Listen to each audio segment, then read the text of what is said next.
Hi there everyone, Elliot Harris here from the Euro trip, and today I'm going to be talking about the Belgium National Selection Final, which is happening on the 17th of January.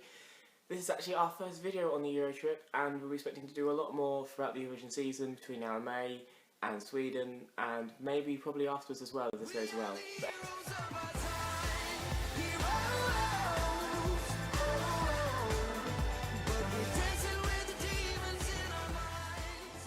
This Sunday, Belgium are selecting their winner out of the 5 acts that are competing in Eurosong 2016. They're of course Amaryllis, Astrid, Laura, Adil and Tom. One of them is going to Stockholm to represent Belgium and following in Loic Notet's footsteps. They've got a big shoes to fill because I think he got 4th last year, and the details of the final and how it will be ran have just been released, so we'll go through them as well. It's looking like it's going to be a very long evening, but we're also here to talk about who we think will win and why. So firstly, how's the final going to be ran? It's been announced that Hadis, one of my favourite Eurovision acts of all time with Doom Tek Tek, will be opening the show, I should say, sorry. She of course did Doom Tek Tek with Turkey in 2009, where the UK gave them their 12 points, and I was very happy with that. After that, we'll see the 5 finalists sing their songs which they debuted last Sunday.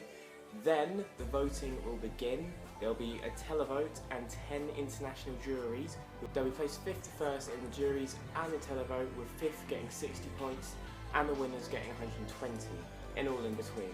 After the voting has been done, the top 2 will go through to the super final and have a sing-off again. Those 2 will sing their songs one more time, and then the public will vote for their winner.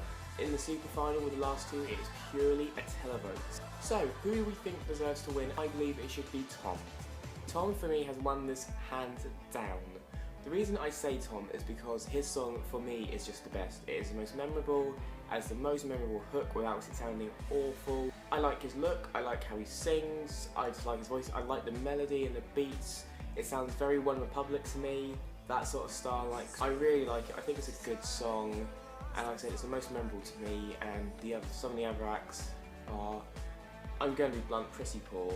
And it's a shame because the way Eurosong is done is very peculiar in my mind. It's done over 3 weeks, but we only have the same 5 acts. There's no knockouts, there's no semi-finals, no final.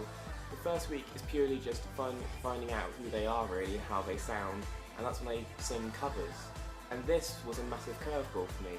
Tom, who covered River Inside, which I thought was really disappointing, didn't like what he tried to do with it.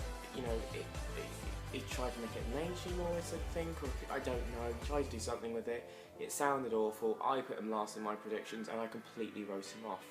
And then we go to the flip side, where Amaryllis covered Euphoria, did it amazingly. She has an amazing voice.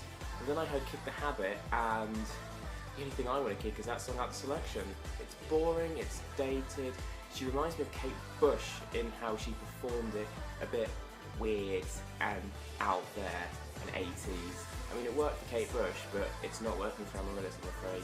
Which is such a shame, because she has such a good voice, but it's very disappointing. Also, last week when they debuted their songs, the public got to vote with who their favourites were that evening, and that went to Laura with her song What's the Pressure. Now, I can see why this won, partly. I mean, it's a good song in parts, it's got a good dancey beat. It must be admitted she sold the song brilliantly on stage, she proper went for it and just enjoyed every second. So when it comes down to it, she'll probably win the televote again. I personally don't want the song to go to Sweden, I don't think it will do well, but she'll probably score high with the televote, but obviously with the juries you never know what's going to happen. But if she is in the final 2, I can see her winning it. If she does qualify, I don't know. It depends who's in her semi-finals and who she's surrounded by, because if that's the only sort of disco dancey song for about 3 or 4 songs, it will work. If it's not, it's going to fall flat. So back to my favourite, Tom. How do I think he'll do? If he does win and he does go to Stockholm, I think it will qualify. I think it will probably be mid-table in the final, probably on the right-hand side, probably about somewhere between 30th and 20th, to be honest. But I still think it'll be a step in the right direction for Belgium as a whole in the country.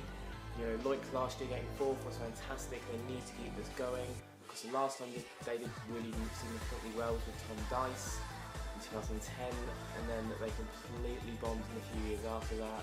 You know, then there's Roberto Bellarosa, 2013, again made the final, and then they sent Axel, which again was awful. So they need to keep this momentum going, they need to find the good songs and keep putting them in. You know, find out what qualifies, and just use it. I mean, Loic was very different last year and very abstract, and that worked.